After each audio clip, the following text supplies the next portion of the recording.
What makes me fearless is that my fear is not going to stop me. When you're really confident, it's almost like you don't think.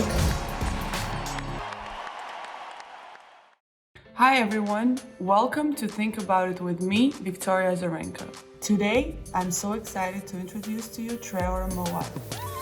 He is a well-renowned mental conditioning expert and strategic advisor to the world's top athletes. Obviously, we had a lot to relate to, and I think you will find a lot of information about my own mindset and what it takes to be a professional athlete. This episode really inspired me to incorporate a new way of mental training for myself. Trevor, thank you so much for being here. I'm very much looking forward to our conversation. Likewise, Vika, it's really a great opportunity always to spend time with people, I think, in any field that have made it to the top. So the opportunity for us to spend some time today and join this really killer new show is very exciting for me. I'm happy to have you here. So let's start off. I know you're in Manhattan Beach right now. Why don't you tell me a little bit, where did you grow up? How did you come about into pretty specific field, working with a lot of athletes through brain training, mental training? It was really interesting. You know, I grew up in a coaching environment. My mother was a teacher, and so was my father. And in the mid 70s, my dad left the teaching and coaching field, and he was teaching English and math and coaching basketball. And in addition, he was teaching these classes called pep talks, personal enrichment principles, and helping people sort of get out of their own way. And you know, the sports world teaches you how to work with other people, how to compete, how to perform at a high level. So being a very successful coach prepared him psychologically, you know, to put a system in place that people really liked it. And about 5 of these coaches left teaching and actually formed a business helping people get the most out of their minds. So when I was raised, my dad was not a coach anymore. He traveled around the world teaching people how to get the most out of their mind. So I got a seminar, Vika, every night at dinner. I was kind of like a lab rat. It was an interesting way to grow up, that's for sure, with a father that was a full-time teacher of training the mind. Yeah, hearing you talk about this, I grew up in a very different environment. You know, I grew up in Belarus, where brain training when I was growing up wasn't anywhere even really talked about. I feel like probably when you grew up, you were around it so much, so it was in a way normal for you to have that knowledge. But I still feel like people around were just, you know, like not that convinced about it. And now there's all this training methods, there's applications, there's devices for brain training. Looking back into my childhood, I wish I had that maybe knowledge, but at the same time, would I be here kind of looking for this knowledge more and willing to learn more about, you know, mental health, mental training, even though I'm already pretty far in my career, but I still feel that those skill set is just so valuable for anything you do in your life. I really felt like I grew up with the fundamentals. And you have what, a 4-year-old son? He's 3.5, yes. Yeah, 3.5. So I think as we talk more, what I really wanted to do in the book was give sort of the same fundamentals that I got, but they weren't hard. And they weren't, I didn't have to do them. Ultimately, it's crazy that I went into the same field, but I didn't intern with my dad. I went to his, you know, speaking events, and he coached me. I think the number one thing that when I think back to my father, he wanted me to be capable when I got sick and had to drop out of college, that I could handle that. When I had success and things were going well in my life, that I could handle it. When I went through divorce, that I could handle it. I think what he wanted me to have was the skill set more than become that as a job. And it just happened that as I really couldn't make it as a pro soccer player and I went into teaching, I didn't like teaching history as much as I liked teaching sports psychology. You know, my goal as a parent is to be able to help my son to create that foundation of things that I've learned. And part of why I'm doing the show is that I can acquire even more skill. When you were younger, you obviously have a certain influence, certain way of living at your house, but you have to step out of that world and you go into the world of a lot of negativity. You know, being a kid, I remember my high school, it was really tough.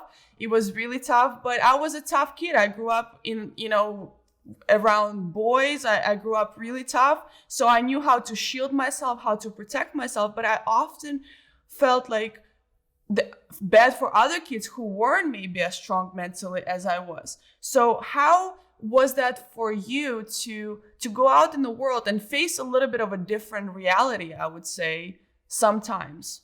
One of the qualities I think really helps the best athletes that I've seen is when you can take the judgment out.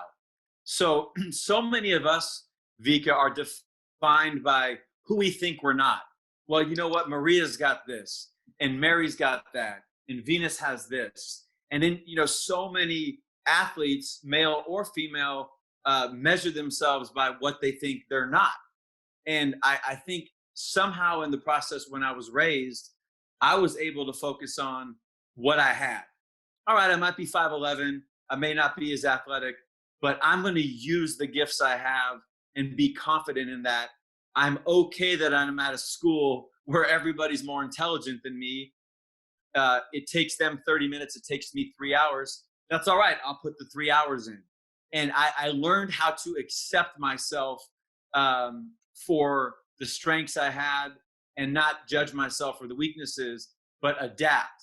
And that, however I learned that, and I do believe wellness, or, Russell Wilson and I are really pushing to develop academic curriculums that have these fundamentals, not the hard part, like meditation or things like that, but learning the power of language, learning the power of my own influence. What I'm most proud of myself is I constantly put myself in stressful environments that were way above my pay grade. That stress was a good thing for me because I was always around people that were better. When you talk there, I keep writing little notes down because I feel like when you're talking about, constantly challenging yourself, like swimming in the deep end.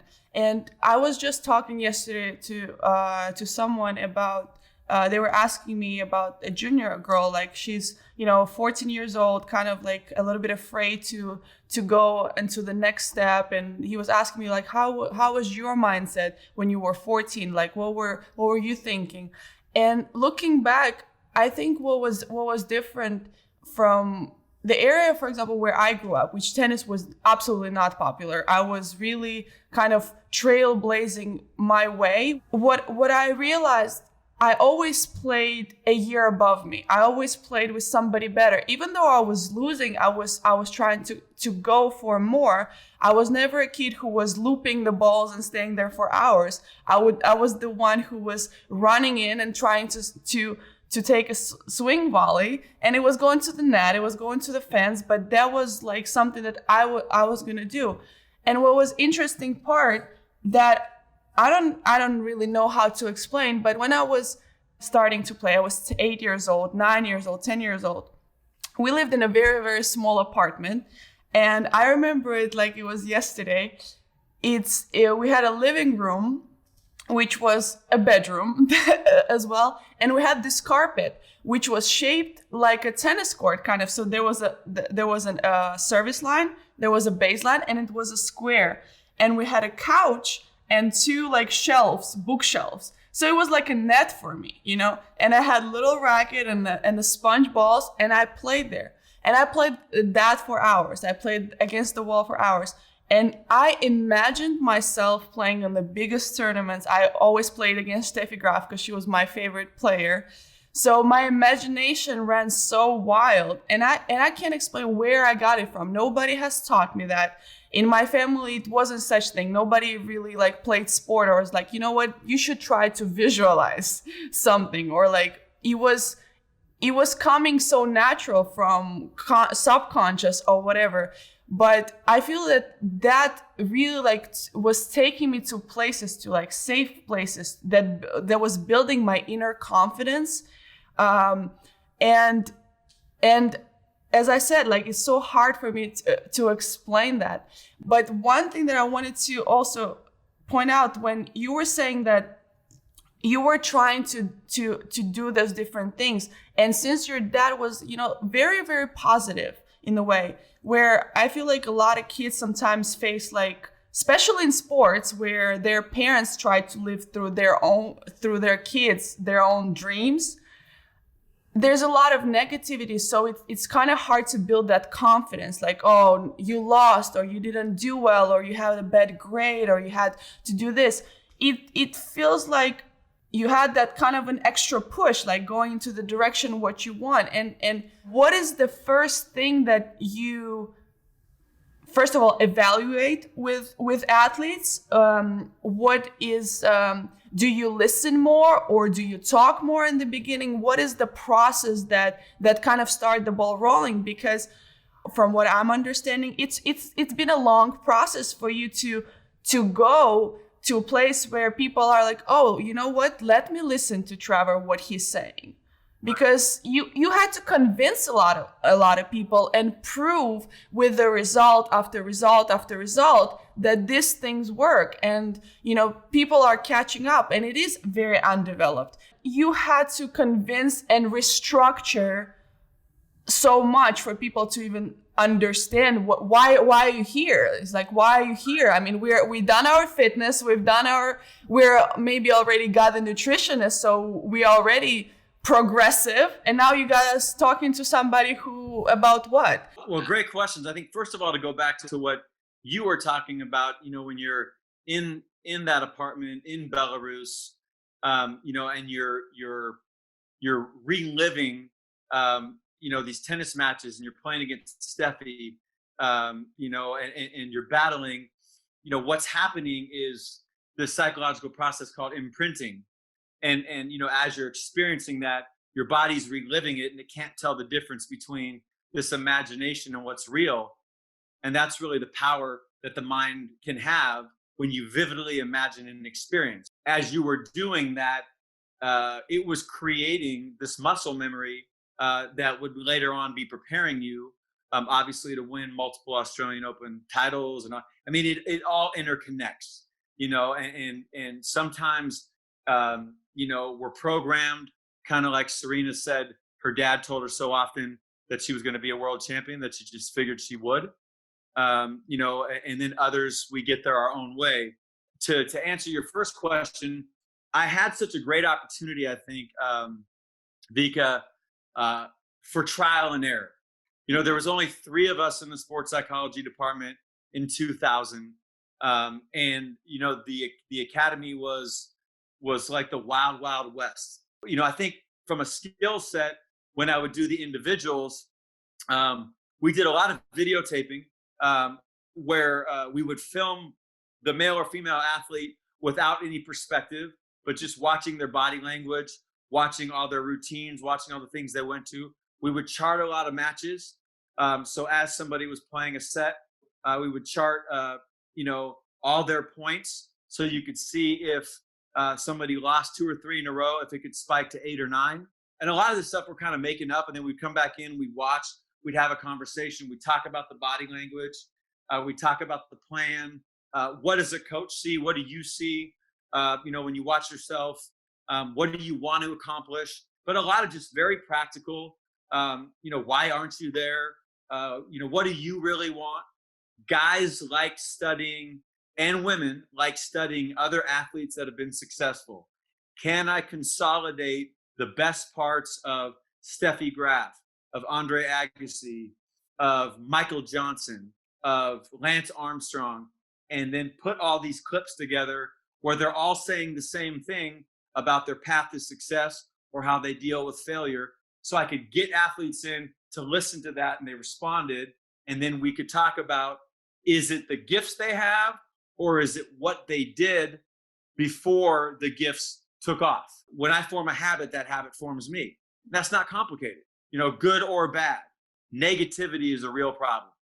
And it's way more of a problem to get people to be less negative than to get people to be more positive. Being positive, to me, from where I am from, the where I kind of grew up, is a little bit comical, kind of going back to where you started. Is like, oh, I'm going to say a beautiful day and a beautiful day. And everybody, like, even when you try to like kind of go there, sometimes you get hit like, get back to reality, right? Get back to reality. You're here. This is what it is. It's like kind of destroying your positive, thinking. And I've had personally like harder way to understand, like when things suck, like literally suck, like how do you just, oh yeah, everything is going to be fine. You want to be optimistic, right? And I'm religious. I have faith. So I do believe in that component, but at the same time, I'm also a realist where like I gotta act somehow. I'm not gonna just sit here and hope.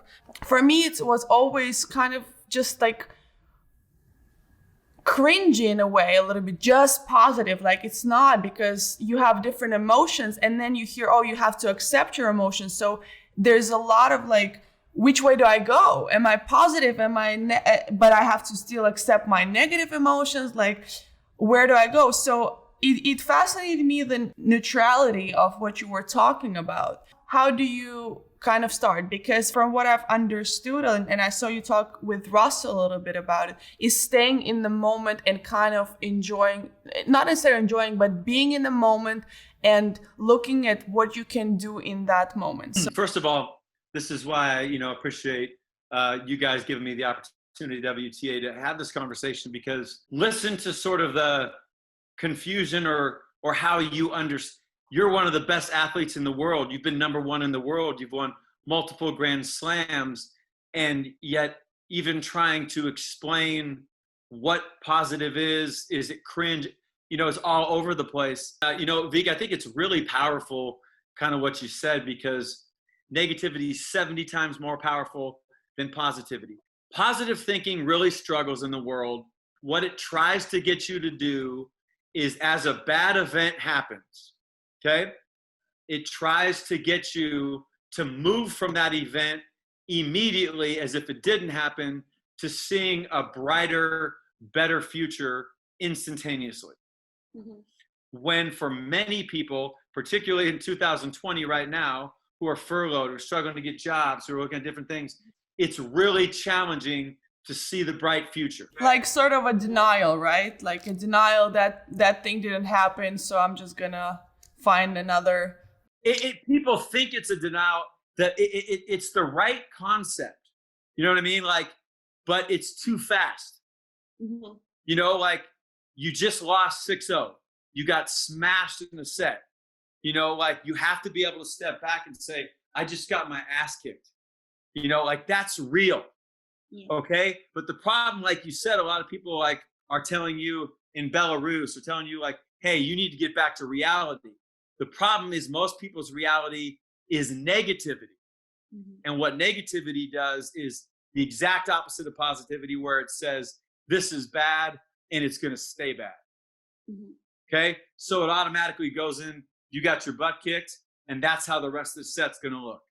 Mm-hmm. That's how, and so what neutral does is basically say, this is good or this is bad, but either way, it's real. Okay. I lost my job. I lost the set. I lost my marriage. My marriage is great.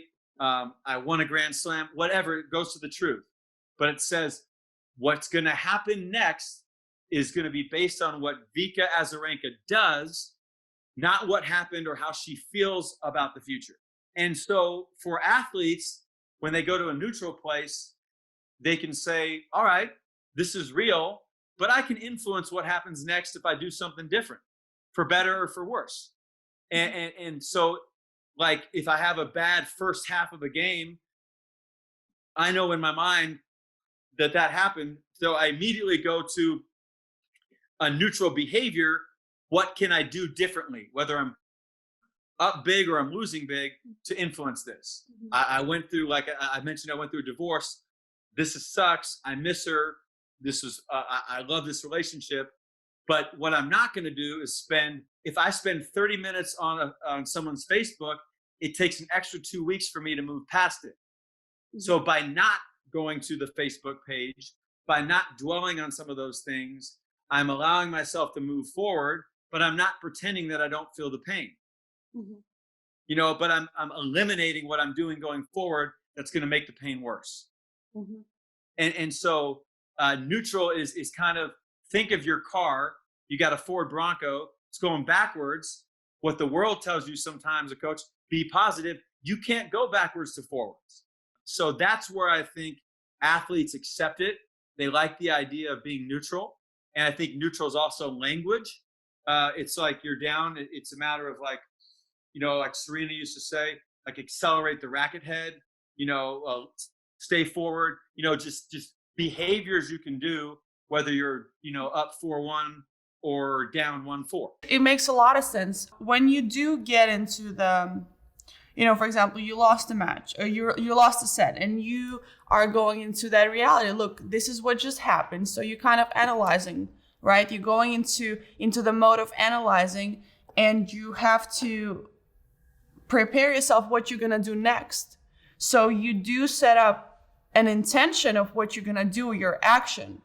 So when you do that, how do you keep that neutral? Because in my mind, you want to be more on, positive side, more motivating side. If you want to do, because you want to do better, your actions, because the actions that you want to do, you're thinking of, this is what I want to do to get success, right? So it's going into the direction where it's, to me, kind of shifts into a positivity. So how do you describe that neutral approach with an intention of doing better? You are shifting, but you're not shifting. You're going to the truth. So the truth is critical, and you're taking the judgment out. There is some positivity. If you remove negativity, then you can be positive. The problem is if you're trying to be positive at the same time as negative, and negative so much more powerful. I mean, think of American politics today. A negative message versus a positive message has no chance, right? All the negative noise is all you hear. So, ultimately it's a matter of like, all right, so let's take American football. I threw the ball to the wrong team 4 times, an interception. What's the truth? Okay. First time I'm leaning back, so my technique's form, I throw the ball too high. Second time, the player I'm throwing to runs the wrong route. Third time, my feet weren't planted. Fourth time, I got nervous and rushed it.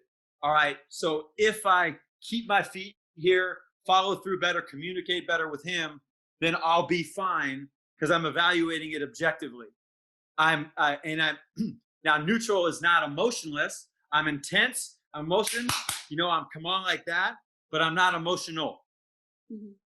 I'm not emotional where because then all of a sudden I'm starting to see red. And I know that because you can't do what you did in the moments that you did without going to, this is what I need to do to close this match. And I mean, how did you close some of those big matches? Were you focused like on your changeover? Were you focused on, this is what I need to do? Or was it more, I just got to find a way to win? Or was it more specific? I'm asking you. A lot of times, I think it also depends sometimes on your emotional state. When you're really confident, it's almost like you don't think. It's like everything is very quiet, and it's like, I know what I gotta do. I don't necessarily think what I have to do. Like, I know what I'm gonna do. I'm gonna trust my body. And I've done that before. I know how to do it. This is what sometimes it felt also like you kind of got to talk yourself into it a little bit. Like, okay, you know how to do it. Just remember that. Like, try that. Go through that. Yeah. Remember what are the specifics that you're doing when you are in that moment where you're closing a match? Well, for me, there were 2 things that when I was down and I knew I had to get back, it's like I had this, always I kept telling myself, like, if you have one more point, you have a chance to make a difference. So no matter what it is, you just have to try. You just have one more chance, at least one more chance to make a difference. And it may work, may not work. But that helped me through some match points down to kind of get that mentality. The other thing was going through and taking your chance, because at the high level, nobody's gonna give you something. You have to go and earn it. So when you have to close the match, you put yourself in this mindset. You have to go take it, and you gotta trust everything that you've learned. You gotta trust yourself. You gotta hype up yourself sometimes to be more brave to do this. But this was to me more like, you have to take that chance. And all the matches that I've lost was I didn't take the chance and my opponent did. I didn't go for enough. And sometimes I felt that it was better to go for maybe too much, because you feel a little bit less of, I sort of regret in the moment, like, oh, I should have taken, rather than, just not taking that chance. So those were the two things for me that made a big difference. I'm getting better today. So thank you for the time that you're spending with me, because this is an opportunity for me where I'm at somebody at another level from me, clearly athletically, and in your experience. So it's going to pull me up. So I appreciate that. And one of the things I learned from the great Olympic sprinter, Michael Johnson, who from 89 to 2000 was #1 in the world and kind of was famously wore the gold shoes. I know him very well. I actually went to his center and I did some of my testing there. I've had a pleasure talking to Michael. He was very inspirational. But isn't he one of those guys, Vika, where you would say, whether he ran or not, like whatever he did, you could tell he would be good at it? Yeah. I mean, right even now, I remember watching him perform, and then meeting him was a surreal feeling. But I remember those races that they were so short, but the anticipation for it and the excitement before, and it was always super cool. Yeah, and last year he had a stroke, and all the same things that he did to make himself #1 in the world, he worked himself back in 7 weeks and completely recovered from not being able to walk. So I think that's another thing for people listening to these. So many of these skills as an athlete relate to the skills that you're going to develop later as a person in your own life, because they all translate. But, one of the things Mike said was Drew Brees, the football player, was asking him, hey, how do you set goals? And he was talking to a bunch of football players out in Bradenton. And, did you learn? Did someone teach you? And he said, when I used to go grocery shopping, I realized if I walked into a Safeway and I had 8 things written down, I would go into Safeway and I'd go 1, 2, 3, 4, 5, 6, 7, 8, and I'd get right out. And then I noticed if I walked into that same Safeway a week later and had nothing written down, I'd be in there for 25 minutes. I'd find myself on aisle 7 going, why am I here staring at the Twinkies? And so I started to realize that if I had things written down, it would target my mind to focus on those things. So as a track athlete, I focused on keeping my head down, pumping my arms, exploding like a gun, and being a bullet. And I would tell myself those things so my arms would think about those. And so we really built our model going into football, baseball, basketball. Like you said, you had these 2 things, and then kind of taking those 2 motivational elements, but then breaking them down into the neutral statements. So like Russell goes into a game with 3 things on his mind. Great balance, right? Athletically, you got to stay balanced. Great fundamentals, and then being engaged. I'm not going to let somebody else run my career. I'm going to be at front. I'm going to be talking. I'm going to be engaged. I'm going to be actively involved. And then at the end of the game, we evaluate, psychologically, how are your fundamentals? How is your balance? Were you engaged? Were you running the show? Were you letting your coach dictate your emotions and your intensity, or were you doing that? I knew if I play my game, it's going to be tough for my opponent. If I do the things that I need to do, it's going to be tough for my opponent. But obviously then when you get in the heat of the moment and there's a lot of distractions and stuff, you go back into thinking, oh, result, right? Because that's ultimately why you're there. Your goal is not to do necessarily to do all those things. You want the results. That's your ultimate goal, to win, right? Because it's not, I don't think that the football team is like, okay, you know what? We're just going to practice this year, these 3 things. We'll see how it goes. Their desire, maybe it's a desire. I do agree, but in the programs I'm involved in, the way we measure it, we don't set outcome goals. Really? You would see nothing about winning or championships. Okay. And the reason is you can win in not do what you were supposed to do. You can win because your opponent did a lot of things wrong. We want to be able to measure. Did we drive our hands this way? Did we move this way? Did we have these penalties? Did we make these mistakes? Did we have these successes? Did we stop them here? And we have all these tangible measurements where we can say, all right, we did all those. They won, then they outplayed us, but we played our game. There's an outcome component to it. Obviously, you've got to win, but your mind can only think about one thing at a time, Vika. So the more it's focused on, did I go low to high?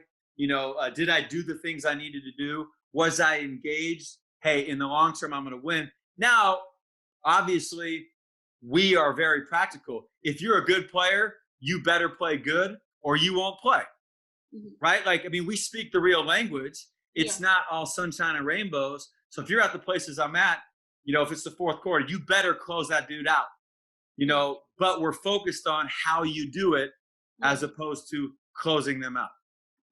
I am so result focused that it messes with me a lot of times. That's where I have to retrain myself. And it's, I've been playing on tour for 16 years, 15 years, and I'm still kind of learning that. But one thing I want to really reinforce is the inside thoughts, Vika, have nowhere near the power as the outside words. So don't worry as much about the inside thoughts. Like, in the world today, how could they not be all over the place? And I've been with people before championships and US Opens where they're like, you have that doubt, you have that worry, but you're not talking about it. You're not like, I don't know if I can beat her. As long as you just kind of keep that in, and then in your mind, you have that debate like you're talking about. Hey, you know what? Let's close this traffic. Let's calm down. I can do this. And you have that conversation. And then you don't let it come out loud. And then you kind of stay strong and you act as if, and I just, but I think the vast majority of people, Vika, if we want to have the conversation with people in Belarus, people in Guernsey, people in Los Angeles, with more people, we got to make it easier for them. And I think learning how to not watch this and to not listen to that and to not say this is the starting point.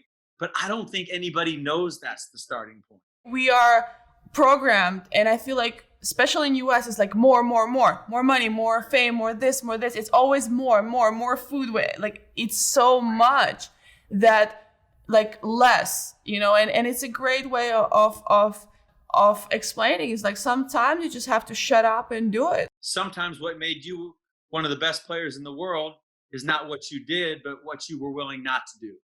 What you didn't eat, who you didn't talk to, what you didn't watch, what you didn't consume. And we can always not do things. And I think if we start there, there's a great graduation speech that Matthew McConaughey did, and who would think Matthew McConaughey, but 25 years he's been acting. And he said the process of elimination is one of the most powerful things in the world. Once you learn who you're not, you get closer to figuring out who you are.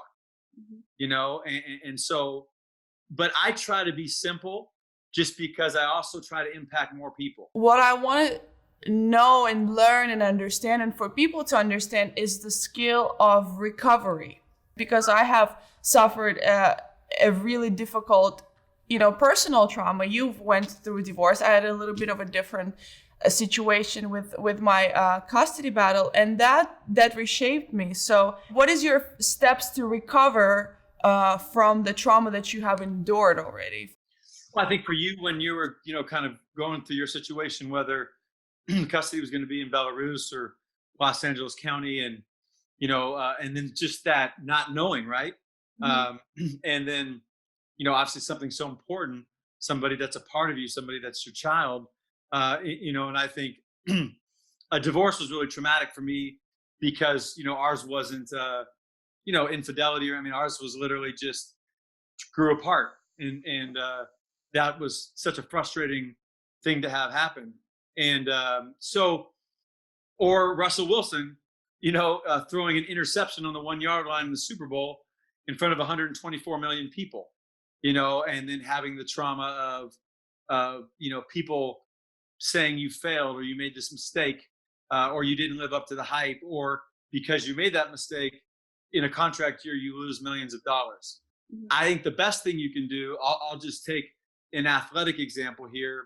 Russell makes this mistake and the Super Bowl is over. So you can't pretend it didn't happen. So what's the truth? You got to go to the truth, and you got to evaluate, why did this happen? Right? Why am I in this battle? What happened to my marriage? What's the circumstance? What happened in this game? What's the truth? And then I got to evaluate, and I got to own it. But then I got to realize, all right, what can I do next? I've lost my job. What can I do next? Where can I go to apply for, finances? Who can I talk to? What's my situation? What lawyers can I get to help me navigate custody? All those different types of things. So you get really neutral and very solution oriented. And I really think that philosophy of what can I do as a question mark, what can I do? Or what's versus an exclamation point. Like, what can I do? Once you start this process, it's so invisible for you, right? Like you can't really notice that, especially if you're going out of a dark place, people going out of depression or something. You can't really see those steps. So I feel like sometimes people on the outside notice that before you do on kind of your personal journey. And I've had that experience just recently talking with my assistant, and I was sharing her, and I'm like, I'm doing all these things and I just don't feel like I'm progressing. I feel like I'm just staying in one place. And she says, Vika, like, if you would see yourself 2 months ago, it's a huge difference, but you just can't notice. And then there's this tipping point where you start to see that, okay, you know what, that's how I feel a little bit better. And I've noticed that the patterns, the habits are so important in starting them, even though you don't see the progress right away, is to the consistency and not kind of giving up, keep going and keep doing it is something so fascinating. So, at this stage in my career, like if we're going to talk about like professionally, I'm rediscovering who I am. So I'm not necessarily going back into the past, which is like something that you always ask, like, oh, what you played in 2012 and 2013, like, are you the same person? I'm like, I don't want to be the same person. Why would I want to be that same person that was 6-7 years ago, which I don't think even was that happy as maybe I am right now, sitting here talking to you and discovering my personal journey. So it's such a kind of fascinating thing to kind of get to that place and keep going. And I'm just so grateful for this opportunity, because as you said, like in these 2 hours, it's transformational. Like you really learn and you share. And I wish people had those type of conversations and shared those experiences with each other rather than other, bullshit that's kind of going around. But I just want like people to understand that it doesn't matter where you are, right, in your journey. There's always something you can do, and it's going back to like, okay, what actions am I gonna take to do the things that will help me to move forward, to move to a direction where I kind of want to go. It's fun to hear how excited you are about taking this next step. And I think the idea of neutral is, look, I'm accountable for whatever's happened in my life, good or bad. But who I am going forward is based on what I'm going to do next. That's going to define me. And if I'm Tiger Woods and I have all these gifts, but I don't do what you do to be a great golfer or a great human, I'm not going to succeed. But if I have those gifts and I do those things, then I will. Vika, like, nobody knows if positive thinking works or to some degree even neutral, but we know that negative thinking does, and it works negatively. So why would we say it? Why would we watch it? Why would we consume it? And so, like, to me, Russell and I always finish every text, the best is ahead. And I think that for you, like, getting a chance just to listen. Obviously, you're very successful. You've been successful. Neutral thinking, Vika, I guess one of my last points would be, is a pretty good place, I think, to get mentally right now, because so many things are changing so fast. I wanted to ask you if you could maybe summarize in about 60 seconds what you learned maybe about me in our conversation. I think very engaged, very introspective, very capable. I mean, I think you're, from how you look, how you present yourself, how you manage yourself, by far more than an athlete, very well-rounded, which is always fun to spend time with people, because let's be realistic, sometimes in the athletic world, we're not well-rounded. We're not diverse, very inquisitive. And it's so clear to me that so many exciting things are ahead for you. I think you play tennis as long as you can play. That's the way I think to do it. And I think you got a lot of game left. But I think what really jumps out at me is your research, your preparation, which I appreciate, particularly because I work in a field where nobody knows what the hell I do. So the fact that you did was great, and it made it easier for me. But I really believe that that people who are passionate about learning will inherit the earth. And that's what really jumped out at me about you. I want to make sure you get, we exchange information, because I think this is just the beginning of a good friendship and a good opportunity to mutually grow. That would be fantastic, and thank you. So I'm gonna go to this little questionnaire. It's very short questions and very short answers. So what is your favorite word? Wow. I'm glad I stunned you. I'm glad I did. Incredible. Incredible. What is your least favorite word? Can't. What is one profession besides your own you would like to do? A doctor. What is one profession you would never want to do? College professor. That's funny.